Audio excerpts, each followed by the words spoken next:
The Statue of Liberty, Liberty Enlightening the World. French, La Liberté éclairant le monde, is a colossal neoclassical sculpture on Liberty Island in New York Harbor in New York City, United States.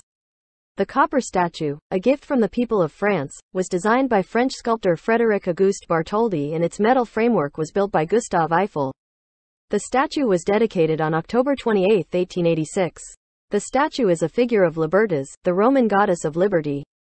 She holds a torch above her head with her right hand, and in her left hand carries a tabula ansata inscribed July IVMDCCLXXVI, July 4, 1776, in Roman numerals, the date of the U.S. Declaration of Independence.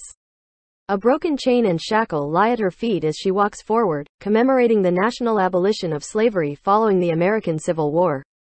After its dedication, the statue became an icon of freedom and of the United States, being subsequently seen as a symbol of welcome to immigrants arriving by sea.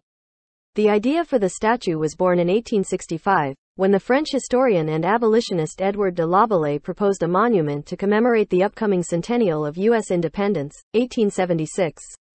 The perseverance of American democracy and the liberation of the nation's slaves. Bartholdi completed the head and the torch-bearing arm before the statue was fully designed, and these pieces were exhibited for publicity at international expositions. The torch-bearing arm was displayed at the Centennial Exposition in Philadelphia in 1876, and in Madison Square Park in Manhattan from 1876 to 1882. Fundraising proved difficult, especially for the Americans, and by 1885 work on the pedestal was threatened by lack of funds.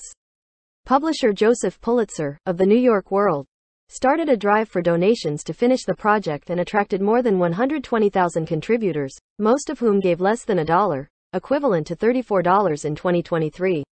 The statue was built in France, shipped overseas in crates, and assembled on the completed pedestal on what was then called Bedloes Island.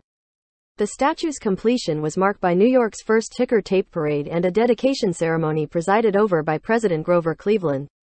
That is all. Subscribe and post comments for future videos.